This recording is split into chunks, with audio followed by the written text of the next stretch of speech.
say, let's see. Let's hope he's the first of many. Okay. Now, before we go any further, hit that like button, guys. Big up to everyone in the chat. I see you, Gunner King. I see you, Cam. I see you, One Touch. I see you, Craig. But we got Nathan here saying, I wouldn't be totally convinced until the board do what they say and they smashed down Highbury 4. Big up Iga, big up Lee. I've watched your rants against Swansea the other day when we lost 2-1 in 2006. I remember that. That was bad. that was the thing that changed my Arsenal life completely.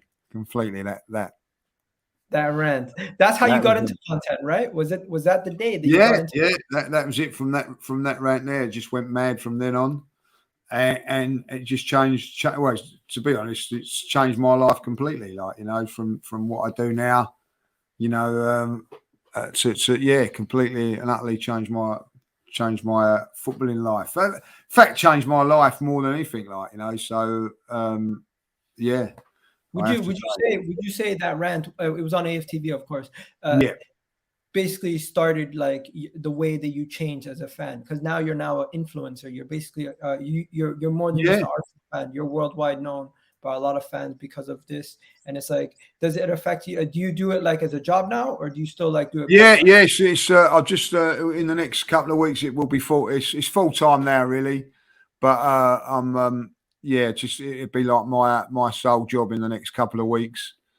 And that's how it's gone. Listen, did I ever think that was going to go from there? Did I ever think that I would be an influencer? Like, no, you know what I mean? And you know, feel very, very humble and very, very fortunate that a lot of people like to listen to what I say and whatever. And been given the opportunity to do that. Like, so, you know, I get up every day now, and it's enjoyable, you know, to do what I do. So, so very, very fortunate, very, very fortunate to be in the position that I am. And, did I ever think that it would happen? No. And to answer the question, I think that it does change because you are just a support. I remember, this is true. I remember I was on, like, I never was on any social media things or anything, like, you know, I weren't on Twitter or nothing when that first came out. I was just on Facebook, like, I put something that, you know, remember one of these fans forum things talking about Ozil, and I put something on it, and it got like replies none, like just nothing, like, you know. And then after that interview I put something else on it, and it went mad. So that's how it is, you know what I mean. So I feel very fortunate that people listen to what I say, and I can interact with other people and things like that about Arsenal. So very, very blessed. Just before we go back to the transfer window, paint the picture for us. What happened? What was your story the first time you did that interview at AFTV? What game was it? Was it that game, the Swansea game? And it was that Swansea game. I've never been on AFTV. I'll tell you the story quickly. Used to go to games and you used to walk past it, and I was aware of it and everything like that. I'd seen the famous Chris Hudson one, you know, against Aston Villa, and I used to walk past it, and there was like a little crowd growing and everything like that. I went to the Man United. We played Man United. I don't know if you remember, Rashford scored 2 goals in that game. It was unknown, like, and they had a very, very weak side out. Actually, it was in a corporate thing with some Manchester United fans before the game, and not one Man United fan had said that they actually thought that Man United would win that game. And we was poor that day, coming away out of Old Trafford. It was tough.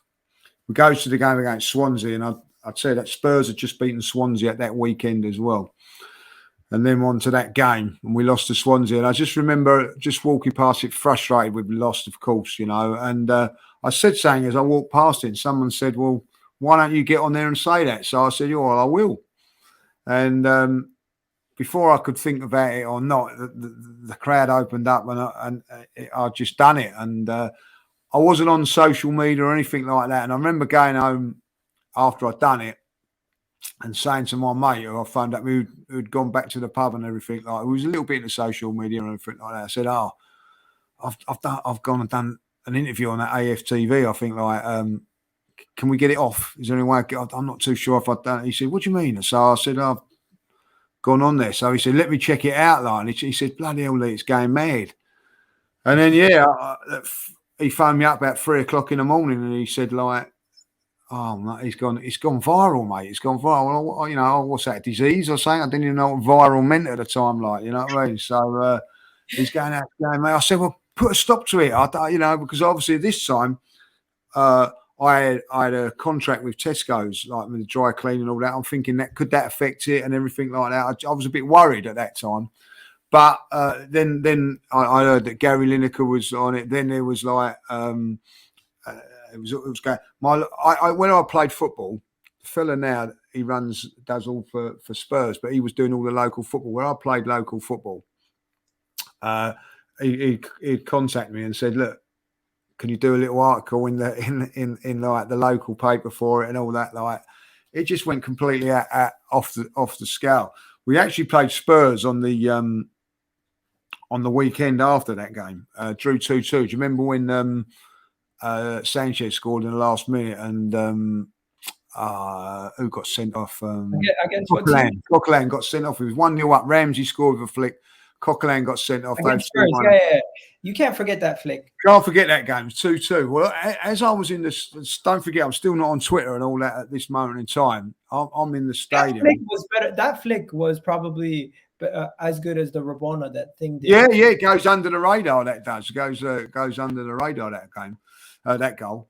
But I was in the stadium and my phone was going mad, like people messaging me and everything like that. So, you know, when you can't get a great reception in the stadium sometimes and all that. I remember like, someone I was speaking to him saying, "Oh, you're all on BT, Ian Wright's talking about you and Piers Morgan's talking about you and everything like that." So I just remember phoning up my mum, I think it was. I said, "Mum, just get that on record it, like, so I can see it and all that, like, you know." And then it just exploded from there, you know. And then I got on Twitter and then started doing everything that I've been doing.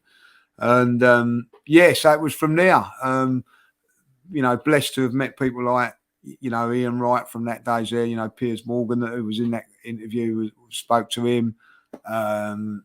You know, like obviously, like very, very good friends with Kevin Campbell because of all of that, like, you know, and managed to meet some of my idols through it and everything like that. One of my idols all through my life has been Charlie Nicholas, and never met him and everything like that, and was fortunate enough to do a show with Charlie Nicholas, and 3 or 4 weeks later we went to another show and he was there and he said, "Oh, hello Lee, how you doing?" and all that. So very, very, very, very fortunate, humble with everything that's come out of it, like, you know, and all because of that one rant, you know, all because of that one rant that went viral.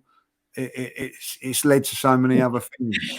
You know, people you don't even realize it, but sometimes you say stuff that's hilarious. Like, it went viral. What is that? A disease? That's hilarious. Anyways, let's go back to the transfer talk. You know, when you were saying you're kind of skeptical over transfers, a couple of weeks ago it seemed like Tielemans was done and dusted. He was going to be an Arsenal player. It was guaranteed almost. But now it seems like this deal could be on the rocks. It looks like interest has cooled from the club. One day we're hearing that he might sign a new deal with Leicester. Next day we're hearing no, Arsenal are still talking to him, and we've been talking to him since March. What do you think about the player? And would you take him on board at Arsenal? Let alone forget about the fact that we're cooling interest, but like, would you take the